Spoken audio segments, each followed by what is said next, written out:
پیارے بچوں السلام علیکم۔ U P S Nowpora class 8ویں سبجیکٹ اردو، موضوع کمپیوٹر کا ارتقائی سفر۔ پیارے بچوں ہم کمپیوٹر کے بارے میں پڑھ رہے ہیں، پیج نمبر 102۔ آج ہم یہاں سے پڑھیں گے ڈیجیٹل کمپیوٹر اگرچہ حساب کے ہر طرح کے سوال حل کر سکتے ہیں، مگر ان میں 1، 2، 3 یا 5 جیسے عام ہندسوں کا استعمال نہیں ہوتا، بلکہ بائنری سسٹم استعمال ہوتا ہے۔ لفظ بائنری کو اردو میں دورہ کہا جاتا ہے۔ بائنری سسٹم میں ریاضی کی صرف 2 علامتیں یا ہندسے استعمال ہوتے ہیں۔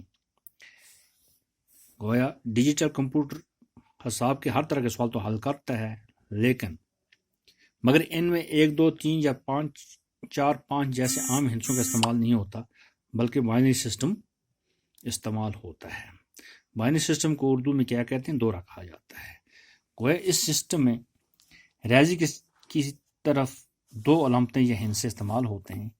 ایک کا ہندسہ اور صفر۔ گویا ایک کا ہندسہ اور صفر کا یہ 2 ہندسے دراصل بجلی کی روح کی موجودگی یا غیر موجودگی کی علامت مانے جاتے ہیں۔ وہیں یہ 2 ہندسے ہیں جو یہ بجلی کی جو اس میں ہوتی ہے کمپیوٹر میں، اس کی غیر موجودگی اگر اس میں نہیں ہوگا اس کی علامت مانے جاتے ہیں۔ یعنی جب کمپیوٹر میں کسی جگہ برقی رو موجود ہوتی ہے، گویا اس کمپیوٹر کے کسی حصے میں اگر بجلی کی کوئی کرنٹ موجود ہے تو اسے 1 مانا جاتا ہے، اور جب وہاں کرنٹ نہیں ہوتا، جس وقت کمپیوٹر میں کوئی کرنٹ نہیں ہوتا تو 0 مانا جاتا ہے، وہاں پر اس کو 0 مانا جاتا ہے۔ کمپیوٹر اپنا سارا حساب اسی بائنری سسٹم سے کرتا ہے۔ اس سسٹم میں ایک سگنل کے بعد ہر اگلے سگنل پر قوت ڈبل دگنی ہو جاتی ہے۔ گویا اس سسٹم میں ایک سگنل ہوتا ہے جو بعد میں اگلے سگنل پر قوت، گویا اس کی طاقت دگنی بڑھ جاتی ہے، دگنی ہو جاتی ہے۔ انالاگ اور ڈیجیٹل قسم کے کمپیوٹروں کے علاوہ اب ہائبرڈ کمپیوٹر، سپر کمپیوٹر اور کوانٹم کمپیوٹر بھی کب کے وجود میں آ چکے ہیں۔ گویا ایسے کمپیوٹر اب کافی وجود میں آ چکے ہیں۔ ہائبرڈ کمپیوٹر انالاگ اور ڈیجیٹل مشینوں کی خصوصیت کو یکجا کر کے بنائے جاتے ہیں، وہیں یہ سب اکٹھے کر بنائے جاتے ہیں۔ سپر کمپیوٹر اپنے بڑے سائز اور انتہائی تیز رفتار کارکردگی کی بنا پر خاص اہمیت رکھتے ہیں، کارکردگی اور کارگزاری جو اچھا کام کرتے ہیں۔ کوانٹم کمپیوٹر اس کمپیوٹر کو کہتے ہیں، کوانٹم کمپیوٹر اس کو کہتے ہیں جس کی بنیاد سائنسی محققین نے کوانٹم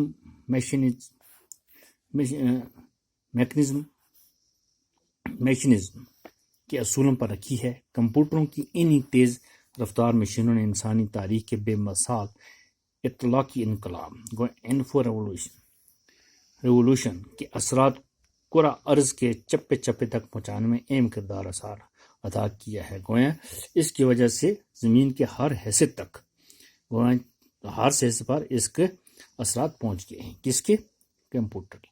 چنانچہ آج ہر پڑھا لکھا چھوٹا بڑا اپنے موبائل فون یا ڈیسک ٹاپ یا لیپ ٹاپ یا آئی پیڈ کے ذریعے انٹرنیٹ سے جڑا ہوا ہے، اور ہر طرح کے معلومات و مواد ڈیٹا تک اس کی رسائی ذرا بھی مشکل نہیں ہے۔ ہر جگہ تک اس کے کمپیوٹر کے ذریعے وہ پہنچ گیا، نیٹ کے ذریعے ہر چیز کو استعمال کو نکال سکتے ہیں، دیکھ سکتے ہیں۔